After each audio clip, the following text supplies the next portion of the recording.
Mrs. Basega here, and at this point, you have done a activity analyzing current, voltage, and power of a bunch of different devices.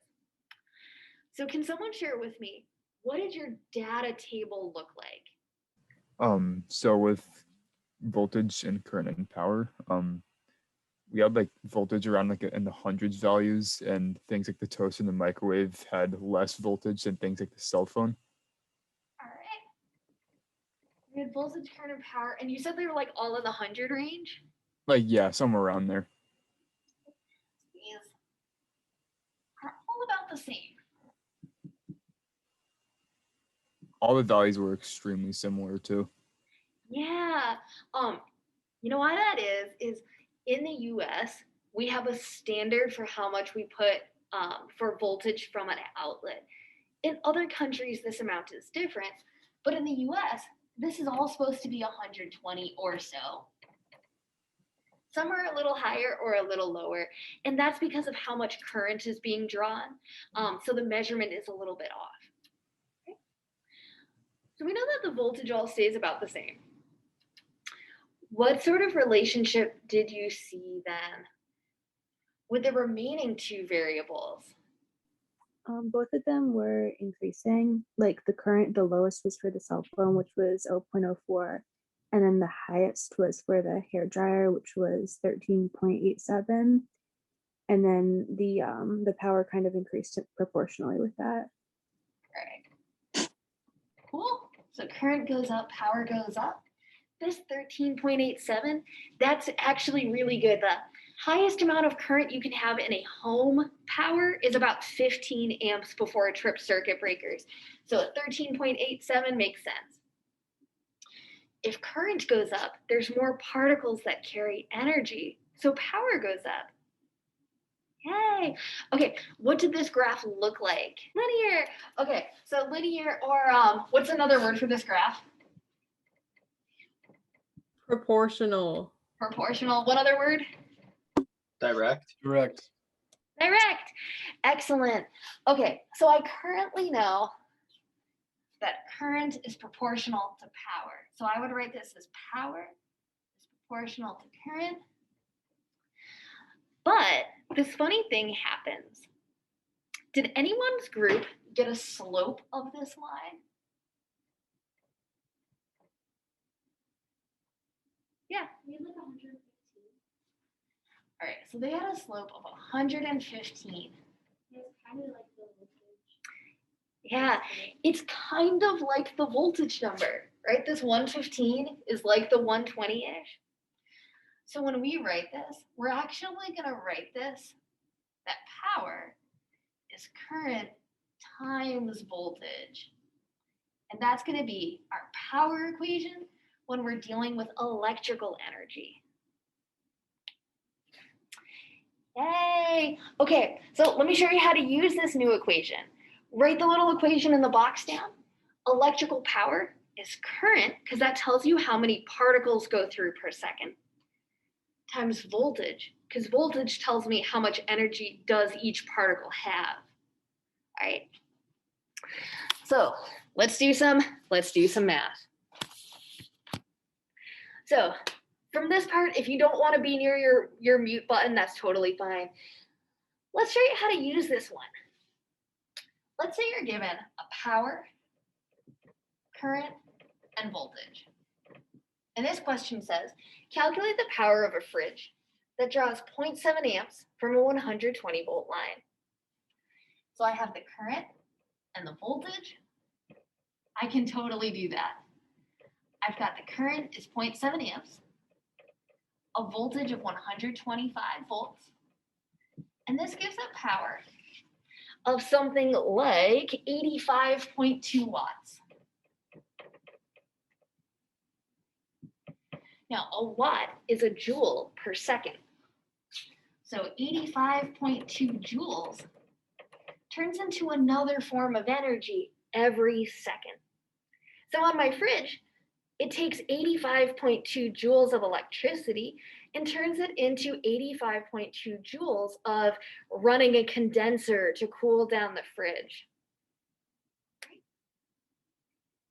Cool. But what if I give you a more tricky problem? What if I say find the power, but I don't give you the current or voltage? Because I could be mean. So I know I'm still ultimately going to try and find the power. I know the resistance, and I know it is on, you can make an assumption. Assumption you can make, for example, too. If it doesn't say anything about the voltage, you can assume this is a house circuit at 120 volts.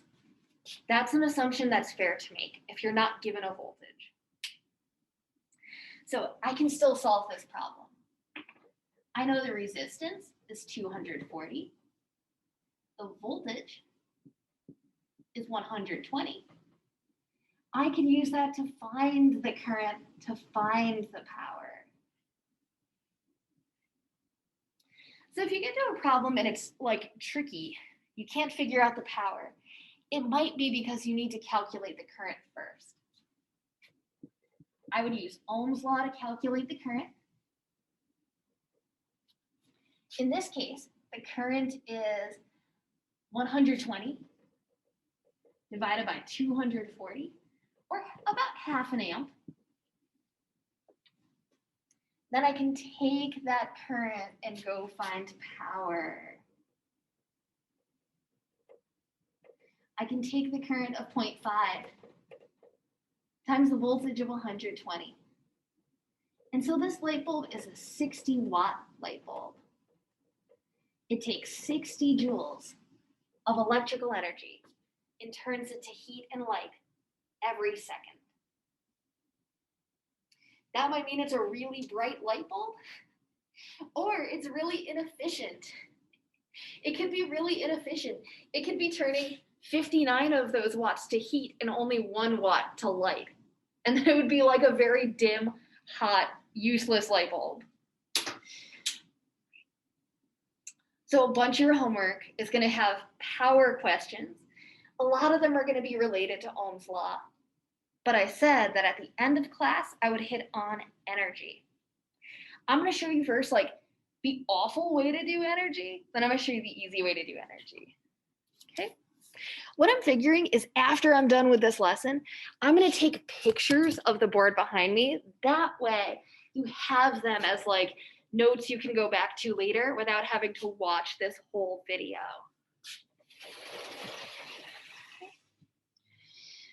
So now let's relate it back to energy.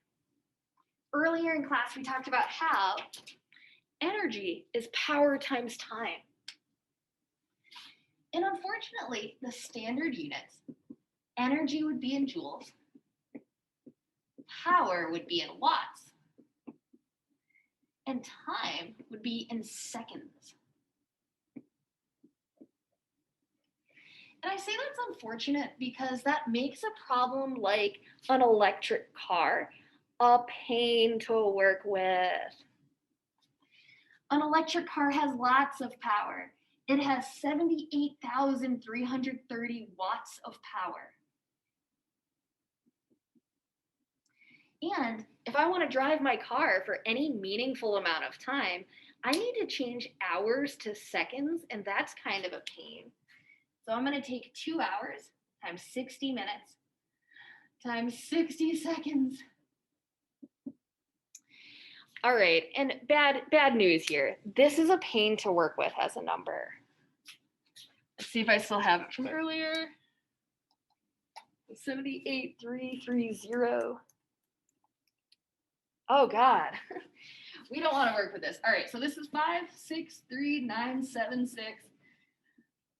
All right, can you see why like people wouldn't want to use standard units when we start talking about like big energies, big powers, long times?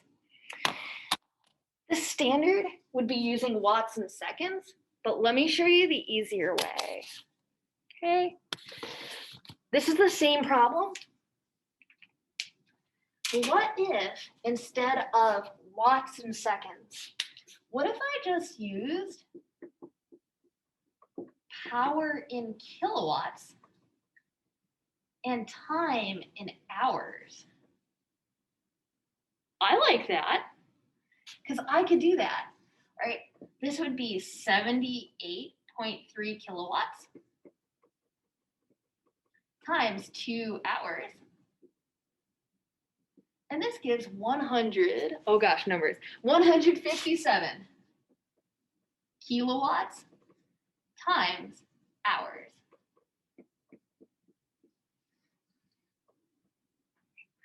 The alternate way to do this problem is to take your power in kilowatts times your time in hours.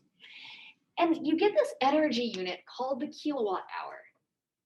This is a non-standard energy unit, but that's the one your power company uses to calculate cost because it's so easy to work with.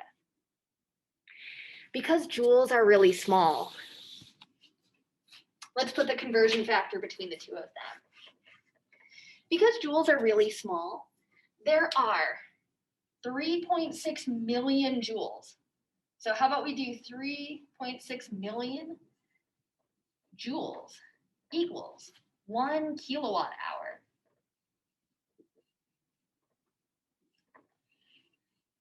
That'll convert you between one to the other. So if you needed kilowatt hours and you had joules, you could divide. If you needed joules and you had kilowatt hours, you could multiply. We end up using kilowatt hours just because it's easier for me to wrap my head around the number 157 than it is to wrap my head around whatever this number is. I'm not even gonna try. And how would your electric company charge you for energy is they look at your kilowatt hours and they charge you a flat fee. So on my last electric bill, they charged me about 24 cents each. So think of it as I used, how about we put this as cost? Cost. When your electric company wants to charge you for cost of energy or electricity, what they say is you used 157 units of power. You used 157 units of energy. Okay. They charge you 24 cents each. And I would give you that cost. I would give you the cost per kilowatt hour in a problem. Like the last two problems and then the homework, I give you how much it costs. And I find out that this cost me something like, oh, I don't know. I really don't know. Ooh, it cost me like $37, $38.